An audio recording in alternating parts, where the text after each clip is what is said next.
Hello there, I'm Begalius, and I'm about to cross a bit of a threshold here.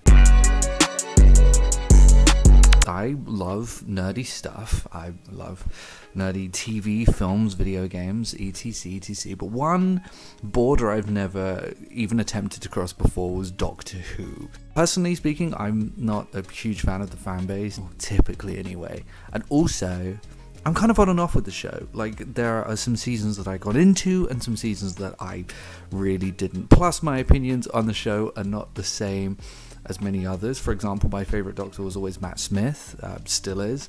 I think he had some of the best episodes and some of the most consistency in the show.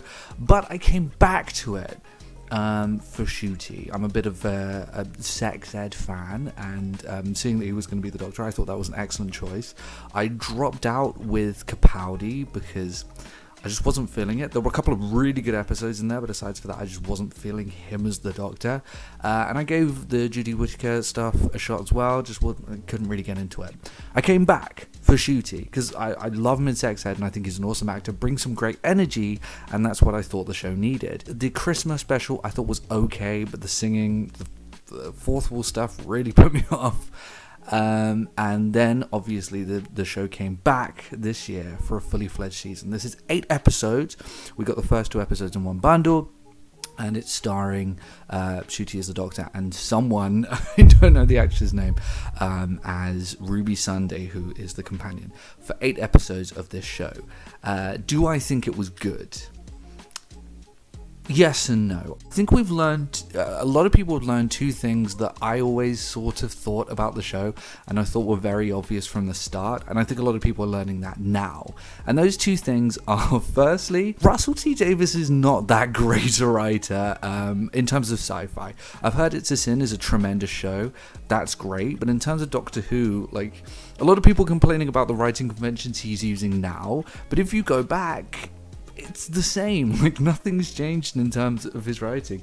It's just always been this way, and not all that much has changed. He's always been very cliche and very on the nose with how cliche the writing is, and that's always been the case. You go back and watch some of those older episodes, you'll see it for yourself. I think a lot of people are sort of blinded and being very selective, obviously because of nostalgia, and like, I remember it being a great time, and on Saturday I'd sit down with my family and the show was amazing, blah blah blah blah. That doesn't mean it was good. It just means that you remember a good time where you watched it. But no, there was a lot of crap in there, which leads me to the second thing that I think a lot of people are saying about the show, but have sort of forgotten about the show of the past, which is it was very inconsistent. It's always been very inconsistent, and it is definitely with this season, and it definitely was back then. I think it was at its most consistent with Matt Smith. That's one of the reasons I think the show was so great then, and why it was my favourite. He was my favourite Doctor, and it was my favourite era, because I thought it was actually quite consistent. But that stuff with David Tennant and what have you, don't get me wrong, David Tennant was an awesome Doctor, and some of the episodes were fantastic, but again, it was very inconsistent, and that's what we have here. This is a very, very inconsistent season of TV with some bizarre choices, just phenomenally bizarre choices, to the point where you just think, what? You're a professional? Made some of these decisions? It's crazy. The biggest shocker and biggest bad decision I think they made, and I think everyone would agree, was with episode 1. Why open with what is easily by far and away the weakest episode of this season, but quite possibly one of the weakest episodes of the show I've ever seen in my entire life, and I've seen a fair few episodes of this show.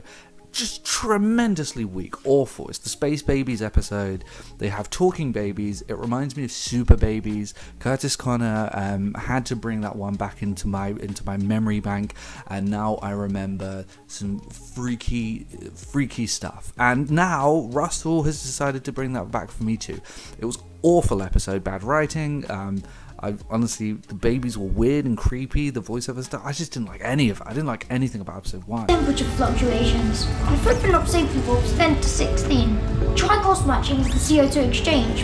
Until we get our pressure down, I can't. And episode 2 is another one of the weakest episodes. Is it bad? No. Is it all that good? Not really. And this, you have to remember, this season was bundled in. It began with 2 episodes. You got a 2-episode chunk at the start.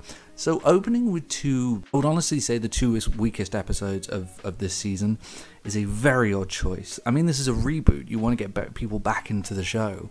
Why open with the 2 worst episodes? It was very, very odd to me. Fortunately, following that, the show picks up in quite an extraordinary way. The next episode is one of the best episodes of the season, and surprise, surprise, it's not written by Russell T Davies. It's written by Stephen Moffat, who I think is a far better Doctor Who writer and wrote some of the best episodes. It's a great episode where there's a catalyst, and this is when Doctor Who's at its best, is when there's an episode where there's a catalyst that runs throughout the episode. Not just like there's a battle or there's a thing to do, it's like you're here and this is preventing you, and if you can make this creative, interesting, you can let that be the backbone of the episode rather than you being here. It's hard to explain, but it's done in this episode, and that's because he's sort of glued to the situation where he can't move and everything revolves around him being the Doctor. It's creative, it's great, a good setting, and it has a lot of important, poignant things to say. Great episode. The following episode I think is the best episode of the season, which again plays with the catalyst. She's here, she can't get here, and this is more interesting. This is the backbone of the episode, and it's great. It's a narrative that sort of double backs on itself as well. And the episode following that is one that I think a lot of people didn't like because it's very poppy and bright and colourful and, you know, overly cliche in that Russell T Davies way. But I think the ending is what makes this episode, not because it has a lot of socio-political things to say, but because it's the first episode of Doctor Who that raises the question of, like, yeah, you can save these people, but the people you save won't always be good. What's more important, that you're saving people or that you're saving good people? And I think it's good that we're finally having conversations like this. I think is very good. That's great. The next episode is, you know, it's fun. It's an interesting episode. I will say, based off of the promo, I thought it was better than the promo. It's like a Victorian Bridgerton knockoff. It's fine. It's a fine episode. It's serviceable. You know, it's not too bad. And then we get the 2-part finale. The first part was far better than the second part. The first part, the build-up was really good. It was tense, creepy. You know, like it kept you guessing the whole way through. The second part, you know, we had the reveal of a bad guy who I had never seen, and yet I still cared, which I think is really effective writing. The second part, I don't think it delivered on it. The battle wasn't as interesting or nuanced or even as grandiose as I wanted it to be, and they spent a lot of time just sort of like exiting characters, and there were a couple of bits that I just was not okay with. I'm not a continuity guy, but like that's just one of the things that they explain away that's like the backbone of the entire series is just so unimpactful and annoying and frustrating. And I understand they tried to subvert expectations. If you've seen it, I get that they were trying to subvert expectations and make it an interesting conclusion that you weren't expecting, but they have to do that in a satisfying way, and I don't feel as though they did. So that's an issue. All I'll say is, if you're invested in the whole who's Ruby's mum narrative, then try not to be. It's not worth investing in. Overall, I think there are some great moments in this season. There are some tense moments, some interesting moments, and a lot of good things to say, which I didn't expect from this show. So that's very good. But I do think there are a lot of low points. I think that first episode is unforgivable. The second episode, the fourth wall breaking that sort of runs throughout the show, I'm not a fan of. But there are other narrative things that run throughout the show that keep reoccurring that I love. It's very odd. Like, there's so much that I like and so much that I dislike and so much in between.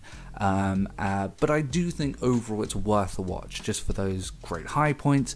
Ncuti is fantastic as the Doctor. I would maybe rank him as potentially my third favourite, Matt Smith and David Tennant, then Ncuti. I think he was really great so far. I'm very invested in his characters, that's great, and I'm looking forward to seeing what happens next, which I think is like a good mark towards a show. I'm going to give this damn thing a score.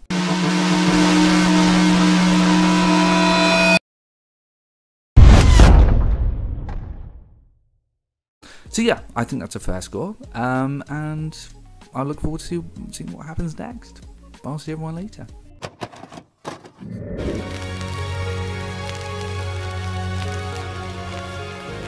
The PlayStation is only $149, and you can also get leading titles.